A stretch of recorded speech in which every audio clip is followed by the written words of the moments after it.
아니, 서로 사랑했습니다. Halo gengs, gimana kabarnya? Semoga kalian selalu diberikan kesehatan dan tetap semangat menjalani hidup. Balik lagi bersama saya Iqbal di sini, yang tetap setia menemani waktu gabut kalian semua. Kali ini saya akan membahas sebuah film asal Korea Selatan berjudul Fabricated City, yang dibintangi oleh Babang Tampan, siapa lagi kalau bukan Mas Cacang. Oke, nggak usah kelamaan intro, langsung aja kita gas. Dimulai pada sebuah adegan perang yang dimana beberapa pasukan yang dipimpin oleh seorang laki-laki terlihat sedang menjalankan misi untuk menjinakkan bom. Namun sayang, sang kapten malah kena headshot yang membuat mereka gagal menjalankan misi tersebut. Ternyata adegan perang barusan hanyalah simulasi dari sebuah game yang dimainkan oleh seorang pria di sebuah warnet dekat rumahnya. Pria tersebut bernama Kwon Yo, seorang pengangguran baik hati dan tidak sombong serta rajin menabung di warnet. Kwon Yo dulunya adalah seorang atlet timnas taekwondo. Namun, karena sebuah kasus kekerasan, ia akhirnya dikeluarkan dari timnas. Hal itu membuatnya menjadi pengangguran yang hanya menghabiskan waktu dan uangnya di warnet untuk bermain game. Kembali ke cerita. Sang ibu yang saat itu di tempat kerja menelepon Kwon Yo agar pulang sebentar karena ibunya lupa mematikan kompor. Namun Kwon Yo menolak dengan alasan sibuk, kemudian menutup teleponnya kembali. Lalu saat tengah asik bermain game, Kwon merasa terganggu dengan dering HP seseorang yang diletakkan di sebelahnya. Awalnya ia tak menghiraukan, namun lama-kelamaan ia kesal karena HP itu terus berbunyi yang membuatnya jadi tak fokus bermain game. Kwon Yo mengangkat telepon tersebut. Terdengar suara wanita di ujung telepon yang ternyata adalah pemilik HP itu. Wanita itu mengatakan bahwa handphonenya tertinggal di sana dan minta tolong pada Kwon Yo untuk mengantarkan ke alamat yang ia berikan dengan imbalan sebesar 800.000 won. Karena itu jumlah uang yang besar baginya, Kwon Yo lantas bergegas mengantarkan ke alamat yang diberikan. Setelah sampai di alamat yang terlihat seperti kos-kosan remang-remang, Kwon Yo langsung masuk karena pintu sudah terbuka. Di dalam, si wanita yang sedang mandi mengatakan pada Kwon Yo untuk meletakkan HP tersebut dan mengambil imbalan yang ia janjikan di lantai atas. Kwon Yo bergegas mengambilnya dan langsung pergi. Tak lupa, ia mengingatkan si wanita agar mengunci pintu rumahnya karena terlalu bahaya membiarkan pintu terbuka lebar. Pagi hari, Kwon yang masih tertidur pulas terkejut karena pintu rumahnya didobrak paksa oleh gerombolan polisi yang langsung menangkapnya atas kasus pembunuhan dan pemerkosaan seorang gadis.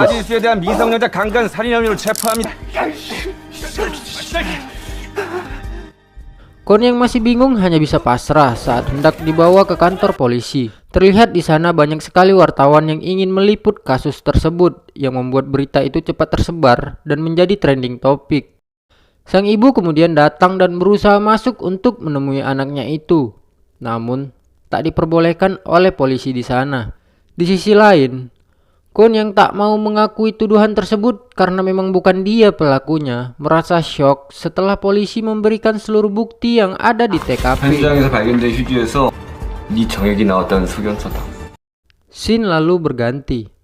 Terlihat sang ibu yang merasa bahwa anaknya tak bersalah mencoba mendatangi seorang pengacara terkenal di kota itu bernama Min Cheon Sang. Kita sebut saja Min Che. Awalnya Min Che tak ingin membantu. Namun, melihat sang ibu yang menangis meratapi nasib anaknya, akhirnya ia berubah pikiran dan berniat ingin membantu. Saat di persidangan, Min Che tak terlalu aktif berbicara mengingat bahwa bukti yang ditemukan sudah cukup kuat untuk membuat Kwon Yo jadi tersangka. Kwon hanya bisa berteriak saat dijatuhi hukuman penjara seumur hidup. Sementara sang ibu terus menangis dan mengatakan bahwa anaknya tak bersalah. Hari pertama di penjara, Kwon sudah harus merasakan kekejaman dari geng penjara yang dipimpin oleh Madeokso. Kita panggil saja Made. Made memukuli dan menertawakan Kwon karena kasus Kwon adalah memperkosa gadis di bawah umur. Kwon yang tak terima dihina langsung menyundul wajah Made yang membuat Kwon akhirnya dipukuli. Namun saat sipir penjara datang, Made mengatakan Kwon lah yang memukulnya duluan. Karena hal itu, Kwon akhirnya dimasukkan ke dalam kurungan isolasi karena telah menyebabkan keributan. Keesokan harinya, dua tahanan mencoba mendekati Kwon dan mengatakan padanya agar tak berurusan dengan Made lagi. Juga dengan salah satu kakek pembunuh berantai yang terlihat sangat vegetarian. Namun sayang, Made yang melihat hal itu malah kembali menyiksa Kwon, lalu menyuruh napi yang ditemuinya tadi untuk merenggut kesuciannya. Kwon yang merasa dirinya sudah kotor dan hina karena kesuciannya telah hilang, akhirnya mencoba mengakhiri hidupnya. Untungnya, ia masih bisa diselamatkan. Beberapa hari kemudian, sang ibu yang ditemani Mince datang mengunjunginya untuk memberikannya semangat. Ibunya mengatakan bahwa ia mendapatkan telepon dari seseorang yang mempunyai bukti bahwa Kwon tidak berada di TKP saat kejadian tersebut. Mendengar hal itu, Kwon pun menjadi lebih semangat. Ia terlihat sudah terbiasa dengan siksaan yang ia terima dari Made. Ternyata si kakek vegetarian yang juga termasuk orang paling ditakuti di penjara sering memperhatikannya. Si kakek tertarik dengan Kwon yang memiliki daya tahan tubuh serta fisik yang kuat. Ia juga kagum karena Kwon mampu menghindari serangan-serangan vital dari Made serta gengnya. Kemudian si kakek mengatakan bahwa ia tahu Kwon bukanlah seorang pembunuh. Hal itu membuat Kwon menjadi lebih percaya diri. Ia bahkan sudah berani menatap wajah Made dengan tatapan yang membuat Made merasa jengkel. 자존심을 건드렸다는 거야. Di hari saat Made dan gengnya ingin membuli Kwon kembali, terlihat Kwon sudah mempersiapkan dirinya untuk itu. Ia membuat senjata dari kertas dan kawat baja sebagai ujungnya untuk menghadapi Made serta anak buahnya.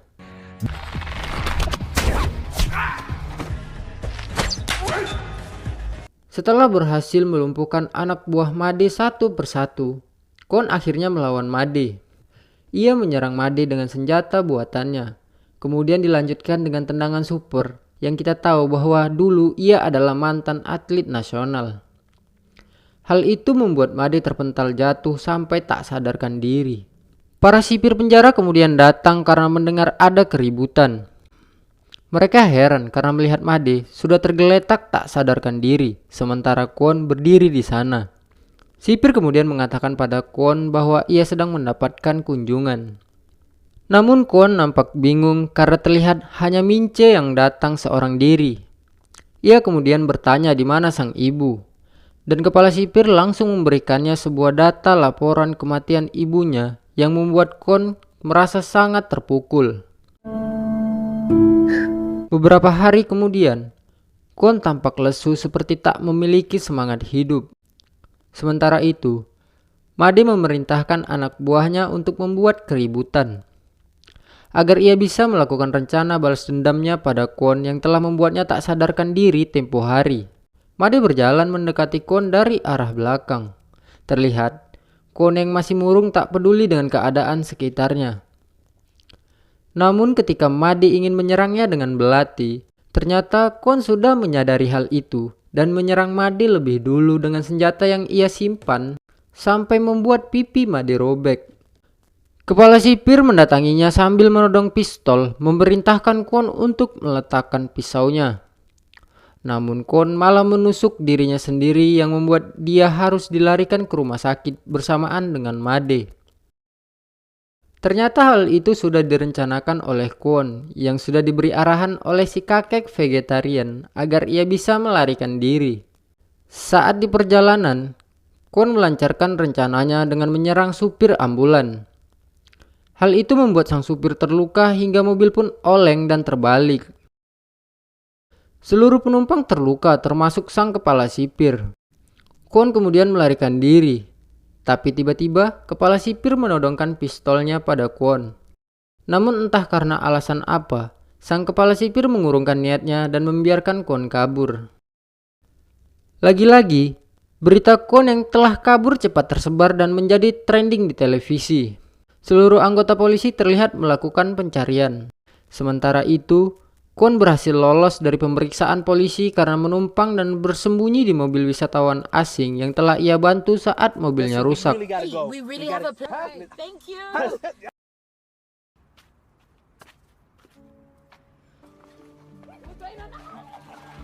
Kwon kemudian pergi menemui Minche di kantornya untuk menanyakan tentang orang yang memiliki bukti yang pernah dikatakan ibunya saat mengunjunginya di penjara dulu. Namun Minche menyangkal dan mengatakan itu hanyalah laporan palsu dari orang iseng. Hal itulah yang membuat sang ibu jadi putus asa hingga akhirnya bunuh diri. Minche kemudian memberikan kalung peninggalan sang ibu kepada Kwon, disusul dengan suara sirine polisi yang ternyata Minche telah melaporkan kedatangan Kwon. Untung saja Kwon masih sempat kabur lebih dulu. Kemudian kita beralih. Terlihat Kwon sedang berada di warnet untuk memeriksa emailnya. Dia kemudian menemukan sebuah video yang dikirim seseorang yang memperlihatkan bahwa ia tak berada di tempat kejadian saat itu. Video itu ternyata dikirim oleh salah satu teman gamenya bernama Telbo. Telbo kemudian mengajak Kwon untuk bertemu. Saat tiba di tempat yang dijanjikan, Kwon kaget karena mengetahui bahwa Telbo adalah seorang wanita yang selama ini menggunakan alat pengubah suara agar suaranya menjadi suara pria. 그걸로 음성 변조했어. Telbo kemudian membawa Kwon ke rumahnya. Saat masuk ke dalam, Kwon pun mengetahui bahwa Telbo merupakan seorang hacker. Tak lama, muncul beberapa orang yang telah diundang oleh Telbo untuk datang. Dan mereka juga teman yang satu tim dengan Kwon di dalam game. Mereka kemudian memperkenalkan diri dengan nickname in-game masing-masing. Pria bertopi ini bernama Yongdosa. Yang terlihat muda ini, Demolition. Sementara si kakek bernama Yobai. Telbo kemudian mengatakan bahwa ia menemukan kejanggalan pada beberapa kasus yang ternyata mirip dengan kasus Kwon. Termasuk adanya mobil pick up yang selalu terparkir pada setiap TKP. 다른 사건일 때도 저런 게 있었나? 신화에서 이 차들 주소지 추적해봤는데 Kwon akhirnya mendatangi alamat mobil yang diberikan oleh Telbo ditemani oleh Demolition. Namun di sana mereka malah melihat mobil Audi yang tampak mencurigakan. Kwon mencoba mengikuti mobil tersebut yang menuju ke sebuah rumah mewah. Setibanya di sana, Kwon yang mengintip dari luar melihat kondisi di dalam rumah sangat berantakan. Banyak terdapat bercak darah yang mengotori sofa seperti baru saja terjadi pembunuhan. Ia pun merekam kejadian itu.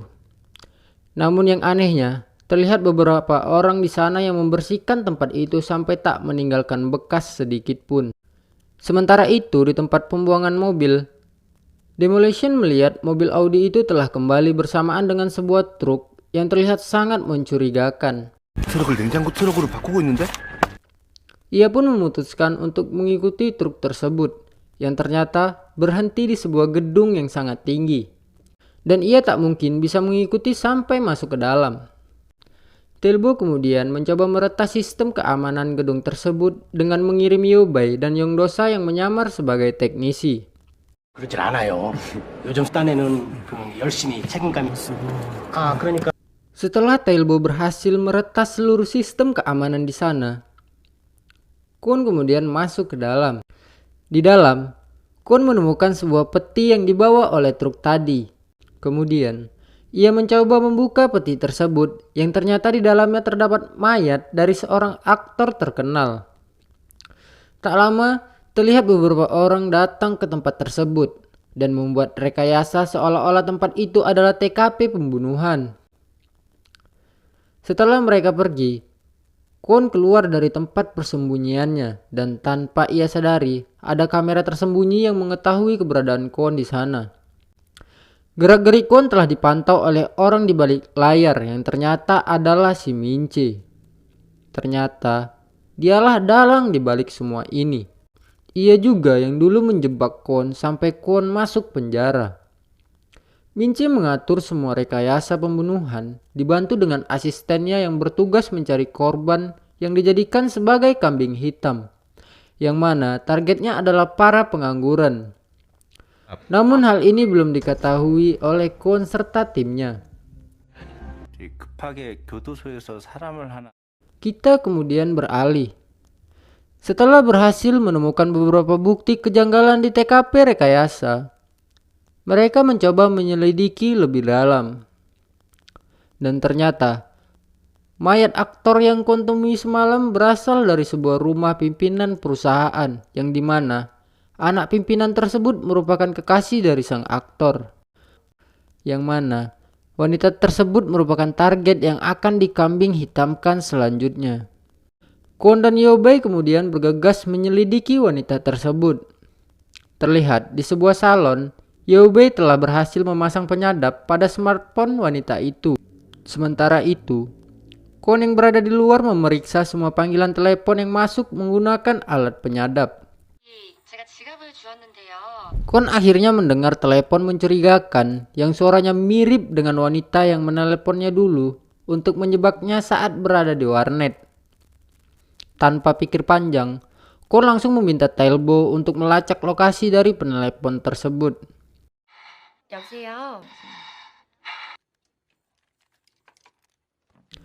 Kemudian Kwon mencoba mengikuti wanita tersebut. Namun saat Kwon ingin menangkapnya, muncul orang lain dengan sepeda motor yang membawa wanita itu kabur. Yang ternyata aksi Kwon sudah diketahui oleh anak buah Minci. Kwon kemudian mengejar mereka. Namun ternyata polisi yang mengetahui Kwon berada di sana juga mengejarnya. Hingga akhirnya mobil Kwon rusak dan ia pun terkepung di sana. Namun yang tak terduga, tiba-tiba muncul sebuah truk yang langsung menabrak seluruh anggota polisi di sana, yang ternyata itu adalah Made. Made kemudian memukul Kwon sampai pingsan, kemudian membawa Kwon ke markasnya. Selang beberapa saat, tiba-tiba pasukan polisi datang karena menerima laporan dari seseorang yang mengatakan bahwa ada seorang wanita yang diculik ke tempat tersebut. Yang ternyata itu adalah perbuatan Tailbo. Made berserta anak buahnya pun tertangkap. Sementara Kwon berhasil melarikan diri dan terlihat Tailbo sudah menjemputnya di sana. Ketika di perjalanan, Tailbo menemukan sebuah penyadap yang berada di kalung ibunya Kwon. Dan akhirnya Kwon pun menyadari bahwa Mince adalah dalang di balik semua ini, yang membuatnya sangat kesal. Kemudian ia pun membuang kalung tersebut. Di sisi lain, ternyata Made dan anak buahnya kembali dibebaskan karena telah dijamin oleh Mince. Dan Mince memerintahkan untuk menangkap Kwon dengan imbalan ia akan diberikan kebebasan penuh.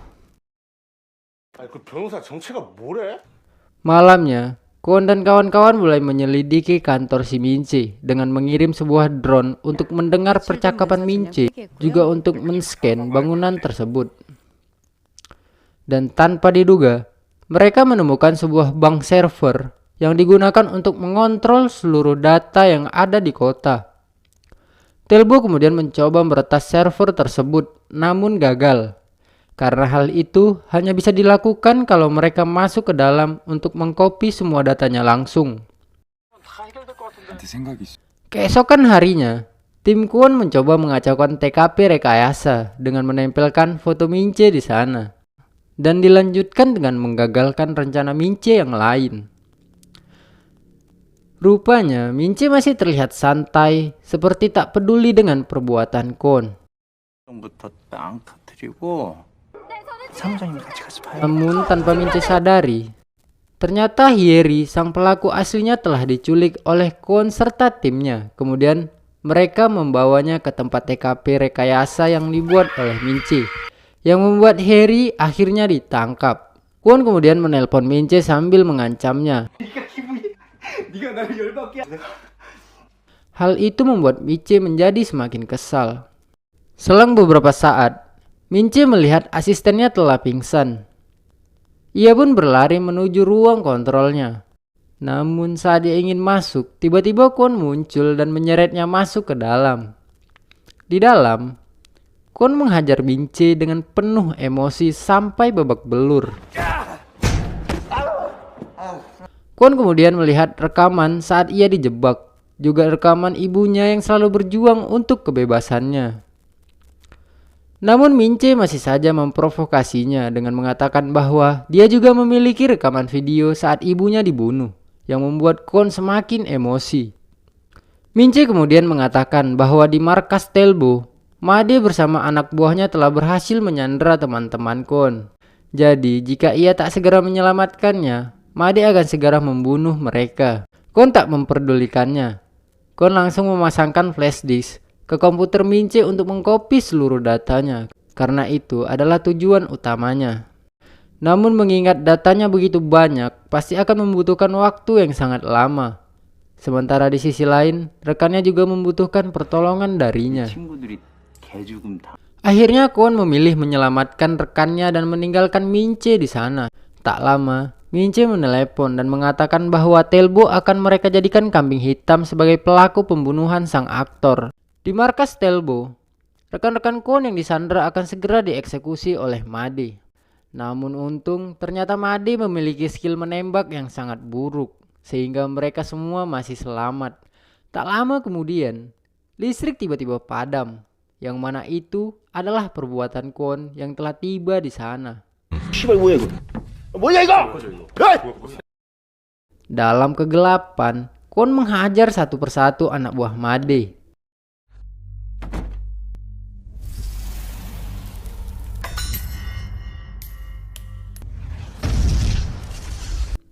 Ia pun berhasil menyelamatkan rekannya kemudian membawa mereka kabur.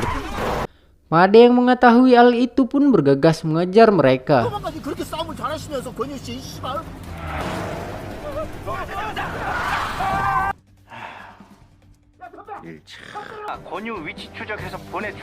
Tak lama, Kwon melihat berita di televisi. Ternyata yang akan dijadikan kambing hitam bukanlah Telbo, melainkan dirinya sendiri. Mereka pun akhirnya memutuskan untuk pergi ke stasiun TV dan langsung menerobos masuk menggunakan mobil.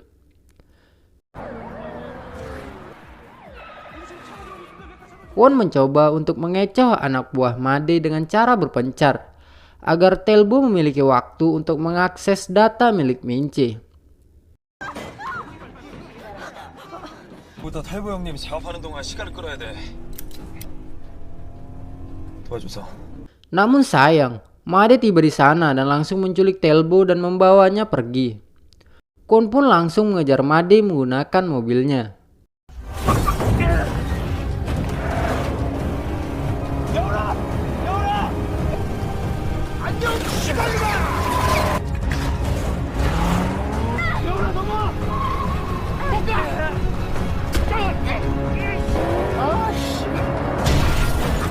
Tak lama, Kwon akhirnya berhasil membawa Telbo kembali.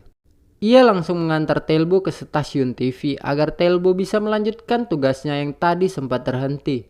Sementara itu, polisi berhasil mengepung Kwon yang membuatnya berhenti dan menyerahkan diri. Demolition juga terlihat sudah tertangkap. Di tempat lain, Mince yang melihat hal tersebut tertawa sambil loncat-loncat kegirangan karena merasa telah menang. Namun ketika ia ingin mengakses datanya, ia baru sadar bahwa flashdisk yang telah dipasang oleh Kwon sedari tadi lupa ia cabut, yang membuat Telbo berhasil mengkopi seluruh datanya. Tak lama, Yobe datang bersama rekannya menggunakan mobil siaran, yang mana tujuan mereka datang adalah untuk menyiarkan langsung semua kejahatan Mince yang telah mereka dapatkan dari data server yang telah mereka copy sebelumnya. 희대 살인마에서 단독으로 보도합니다. 을 잔인하게 살해한 권유, 과연 진실일까요? 뭐를 쳤습니다. 노준영이라고 보내버린 것 같습니다. 권유의 강간 살인 사건의 진실은 무엇일까요? 를 살해한 건 아이러니하게도 지킨 박의원의 아들이죠. 방에 넣기도 하고 그리고 내가 만든 기사 한 줄에 지금 보신 모든 사건 Akhirnya semuanya terungkap.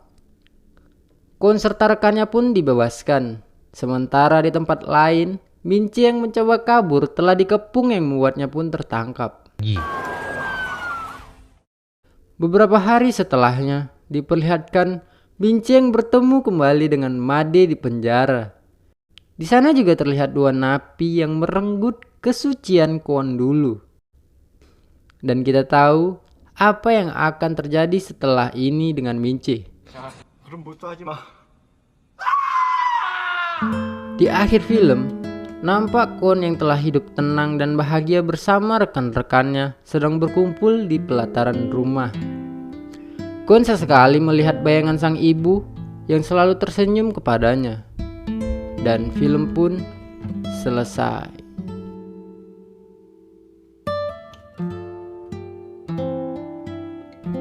Oke gengs, terima kasih buat kalian yang sudah meluangkan waktunya buat nonton video ini.